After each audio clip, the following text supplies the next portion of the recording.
श्री गणेशाय नमः।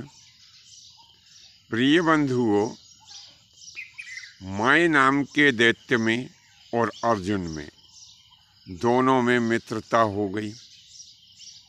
माय दैत्य भगवान श्री कृष्णचंद्र जी महाराज और अर्जुन से कहने लगा कि प्रभु, अब आप आदेश करिए, मैं आपका कौन सा प्रिय कार्य करूं। तब भगवान श्री कृष्णचंद्र जी महाराज बड़ी ही मधुर वाणी में उस माय नाम के दैत्य से कहने लगे कि हे दैत्यों के शिल्पी, हमारी बात ध्यान से सुनो। इस खांडव नाम के वन के अंतर्गत यमुना नदी के किनारे पर हमारे मित्र जो पांडव लोग हैं, इनके लिए एक दिव्य सभा और महलों का निर्माण करो। परंतु हे दैत्यों के शिल्पी, हमारा एक अनुरोध आप बड़े ही ध्यान से सुनो कि जो पांडव लोग हमारे मित्र हैं, इनके लिए तुम जिस सभा का निर्माण करने के लिए जा रहे हो, वह सभा ऐसी बनना चाहिए कि उसके समकक्ष ना तो कोई सभा पहले बनी हो, ना ही भविष्य में कोई वैसी सभा का निर्माण कर सके। क्योंकि अब तुम हमारे मित्र बन गए हो और मित्रों को आदेश नहीं दिया जाता है।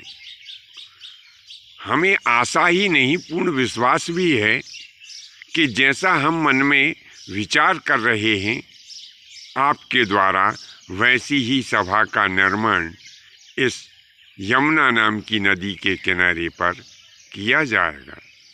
तब वह माय नाम का दैत्य भगवान श्री कृष्णचंद्र जी महाराज से कहने लगा कि प्रभु, आपके आशीर्वाद से मेरे में ऐसी अनुपम क्षमता है कि जैसा आप विचार कर रहे हैं, मैं वैसी ही सभा का निर्माण कर सकता हूँ। मेरे जो निर्माण संबंधी यंत्र हैं, वह हिमालय के ऊपर जो विंदु नाम का सरोवर है, उसके किनारे पर रखे हुए हैं। पूर्व समय में एक बृहस्पति नाम के महान दैत्यराज हुए हैं। उन दैत्यराज बृहस्पति ने उसी बिंदु सरोवर के पास में अनेकों दिव्य यज्ञ किए हैं और वहाँ पर मैंने उनके यज्ञों के लिए एक सुंदर यज्ञशाला का निर्माण भी किया था। तब मैंने वे निर्माण संबंधी सभी यंत्र वहाँ पर एक गुफा में सुरक्षित रूप से इस कामना के साथ में रख दिए थे कि जब मुझे आवश्यकता पड़ेगी तब मैं यहाँ से वे सभी यंत्रों को ले जाऊंगा। हे प्रभु, मेरी ऐसी कामना है कि मैंने और भी वहाँ पर कौतुक से भरी हुई बहुत सारी चीज़ों को रख छोड़ा है। मैं चाहता हूँ कि वे सभी वस्तुएं वहाँ से ला कर के और मैं पांडवों को सप्रेम भेंट करूँ। तब भगवान श्री कृष्णचंद्र जी महाराज उस माय नाम के दानव से ऐसे कहने लगे कि हे माय, बताओ, तुमने और वहाँ पर कौन कौन सी कौतुक से भरी हुई चीज़ों को रख छोड़ा है। तब वह मयासुर कहने लगा कि प्रभु, मैंने वहाँ पर एक दिव्य अक्षय यज्ञ पात्र की रचना की थी। वह यज्ञ पात्र मणियों से जड़ा हुआ है और उस यज्ञ पात्र का उपयोग करके महाराजा बृहस्पति ने अनेकों यज्ञ संपन्न किए हैं।